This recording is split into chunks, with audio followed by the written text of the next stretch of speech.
In this material, I'll be talking about the prophetic code of sign. This is prophetic code number 11. Don't forget to like, share, and comment on this video.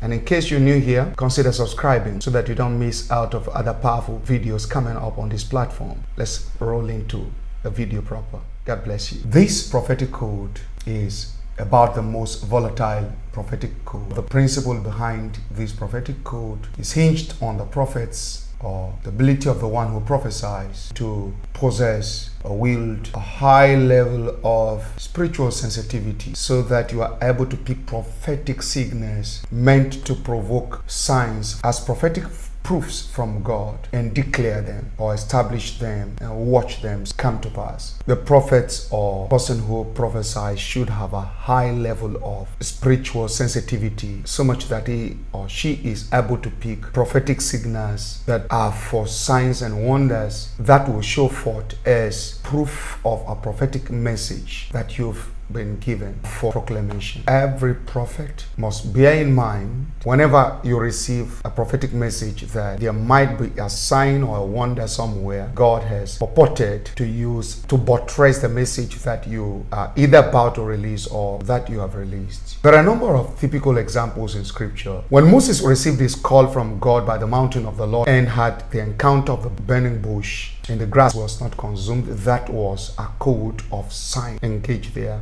And Moses' attention was actually caught because of the sign that he saw. And he said, I will turn to see this sight while the grass is burning, but the bush is not consumed. That's what the Bible records there. So what caught his attention was the miracle of the grasses burning, but they were not consumed. His attention was drawn there. When God spoke to Moses about going to Egypt to bring out the people of Israel from captivity, Moses needed a sign to confirm to him in a way through the series of processes that was involved in the conversation between God and Moses upon his call. After his attention was caught as a result of the bush burning sign, showed that invariably Moses required a sign so he could be convinced that it was God talking to him, sending him to Egypt. God asked him what he had in his hand, and it was a staff. God instructed Moses to drop it, which he did. The moment he dropped the staff, it turned to a serpent, and Moses was about to run away when God called on his attention again to pick the serpent by the tail. He did, and it became back a staff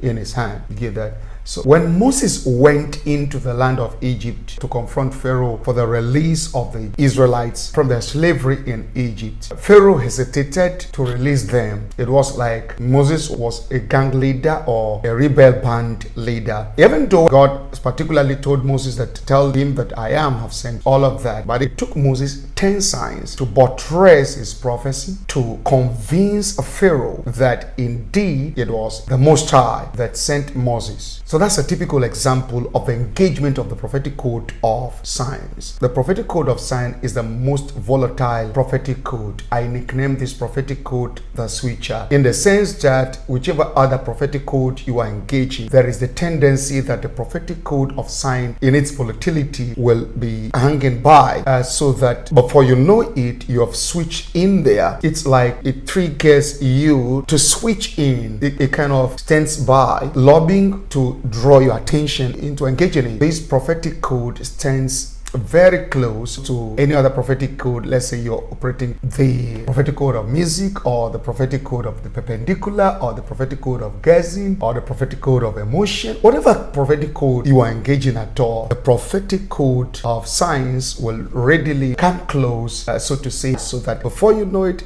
the slightest thing you are jostled into it or tilted into it to operate it. That's how volatile the prophetic code of signs is. When God talks through the prophetic code of sign, it will usually be for the following reasons. Number one, to convince the prophet or the person who prophesies that I am God. I'm the one giving you the message or sending you on this errand, like was observed with Gideon when God called him and wanted to send him out to deliver the people of Israel from the oppression under the Midianites and the allies. God had to give Gideon the fleece sign. He dug and dropped a fleece there of a wool kind of, and prayed to God that if it was God actually speaking, let water fill the trench that he had dug, but let the the fleece not be wet. God did. It was not enough for Gideon. He demanded again that only the fleece be wet and everywhere else dried, and it was so. So it was one of the things that convinced Gideon it was God speaking. The next sign God gave Gideon was he was with his servant, and God told him, if you are still entertaining fear or doubt that I've given the Midianites plus their allies into your hands to conquer, then go to the camp of the Midianites and hear what they are saying right now. When Gideon managed to go there to hide by the cleft of the rock to listen to the Midianites, one of them narrating his dream to the other person, and he said that he saw a barley loaf of bread fall from heaven into the camp of the Midianites, and it turned upside down, so to say. And the other person who was interpreting the dream to the dreamer told him that this is nothing but a hand of Gideon, the son of Joash, for he it is that God has given the Midianites into his hands to destroy. Gideon got his conviction and readiness to embark on his prophetic mission of delivering the people of Israel from the hands of the Midianites and their allies as a result of the signs that God gave him. God used signs to get him into the work. The second reason why God used the code of sign to communicate via a prophet or one who prophesy is to prove the power of God. Elijah the prophet severally engaged this one. As long as the Lord lives, before whom I stand, there shall be no rain except at my word. The sign that will show that the prophet was speaking on behalf of God indeed, and that the prophet was from God, would be that there be no rain according to the word of the prophet. So it's a sign. That's why I refer to the prophetic code of sign as a volatile prophetic code, because the prophecy here was given entirely on the account of faith. Hence, there was nothing like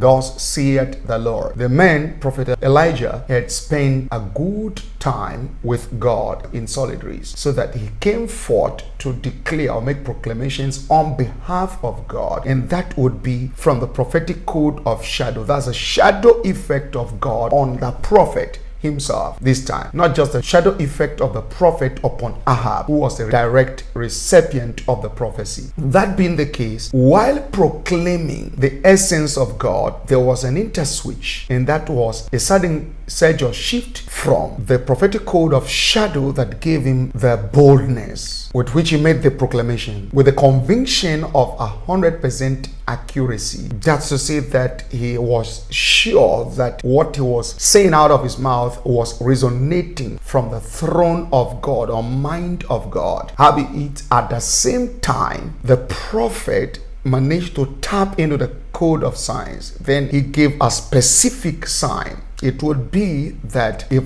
God indeed spoke by me, there would be no rain. And for 3.5 years, according to the words from the mouth of the prophet Elijah, there was no rain. It proved the power of God. Another typical example again from the prophet Elijah's work would be that contest on Mount Carmel, where he told them bluntly that the God that answers by fire, let him be God. And so the prophets of Baal gathered in 2 Kings chapter 18 when Elijah made appearance after the 3.5 years period of drought, and they called on the name of their God and asked him to send down fire, which he didn't. It was Elijah's own time. He repaired the broken altar of God, put up the 12 pillar stones of the altar to place, and asked them to heap firewood there for him, which they did. They slaughtered a bull and laid it on top there for a burnt offering. The prophet instructed them to pour as much water as they could over the sacrifice until the tunnels around the altar were filled to overflow with water. Then the prophet Elijah stepped forward at about the time of the evening sacrifice,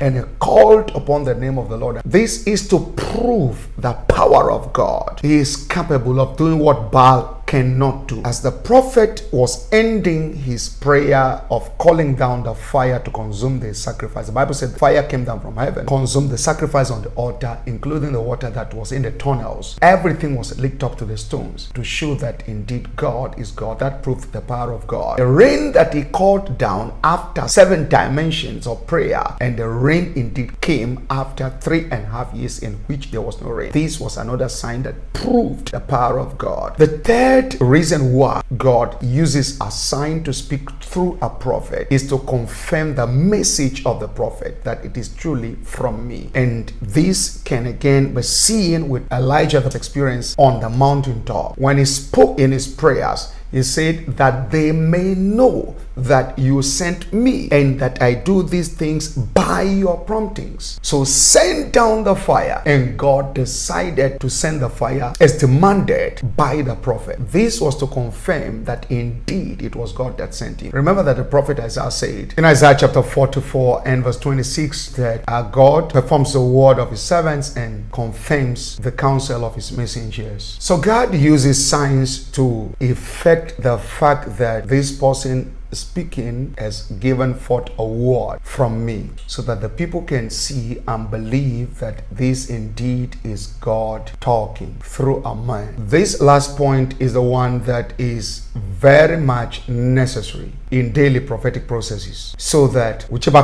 prophetic code you engage in or codes you've engaged in the process of your prophesying, you are going to somehow, somewhere, climax with the prophetic code of signs as a way of buttressing your point that indeed you were speaking on behalf of God, and to show that God spoke through you, he confirmed the words that you said out with signs and wonders follow. That's what I'm talking about here. This prophetic code as well serves as a kind of abridge between the faculty of prophecy and miracles. A prophet or a seer or one who prophesies can be good with the engagement of this prophetic code based on the fact that you are able to pick signals from the realm of the spirit with ease. It takes a prophet who is good with a code of shadow to be able to operate a prophetic code of sign. When a prophet or one who prophesies engages the prophetic code of signs, or in some cases he would speak at some point using signs. He may just come up with a sign for something, and by the time the sign comes in, people will know what God is saying. For instance, when Elijah confronted the messengers of the king of Israel who were sent to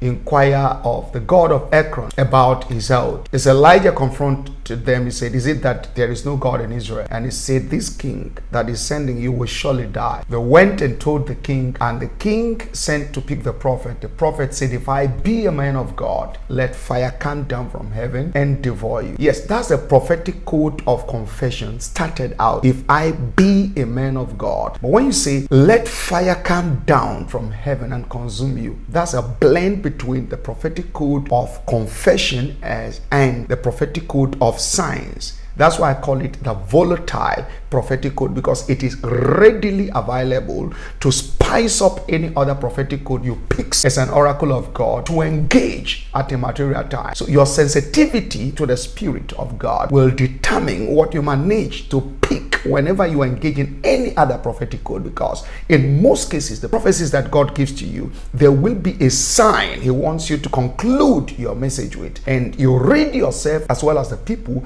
of every contentions or confusion. There are occasions in which God is not particularly speaking through the prophet, using or engaging the prophetic code of signs, but he is directly engaging the prophetic code of signs to speak to the prophet and the people who are prophetic. God speaks a lot through circumstance. When Jesus spoke to the people of Israel, he said that you are able to observe signs of the weather. As one who prophesies, you're not waiting for too many of these things for other people to tell you some signs. There are times when particularly to you, God speaks through signs. Either something doesn't work, it may be a sign. Something works out for you, it may be a sign. You must be very careful to observe when God is speaking through circumstance. It could be a global circumstance, it could be a local circumstance. When God raised Jeroboam against King Solomon, Solomon may be said to have been prophetically deaf, so he couldn't pick the sign in question, but it was God. The Bible said it was God that went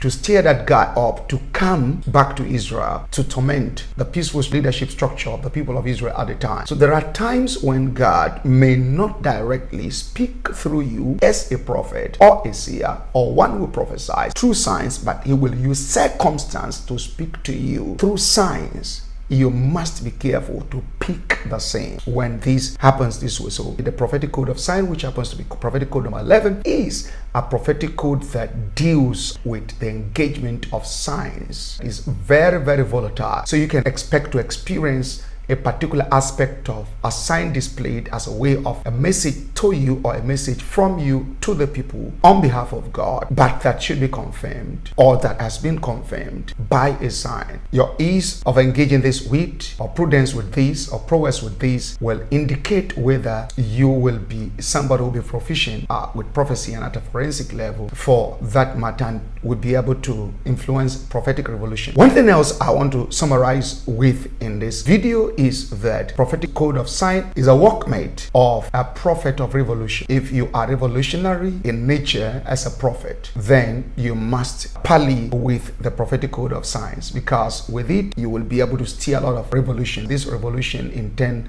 should be headed or directed towards the return of the Lord. This in part made Joel relevant prophetically when he talked about the signs of the end time, the outpour of the Spirit and then the signs in the sky. It was the prophetic code of sign engaged here. And remember that signs could be for the future, signs could be for the now, signs could be for whatever time. Like in the case of Isaiah, God himself will give you a sign. He told the king, and what was going to be the sign? The virgin will be found with a child, and that was referring to Mary, and that was far into the future, but it was still a sign. Some signs are communicated through you to the people for the now, some signs are for the future. Know which and work your mathematics and be good. God bless you. In Jesus' mighty name, receive the grace to fly forensically in the prophetic. In case you're new here, subscribe now to this channel and hit the notification button so that you won't miss out on other powerful teachings that I make on the prophetic and the miraculous and the deep teachings about scripture on this platform.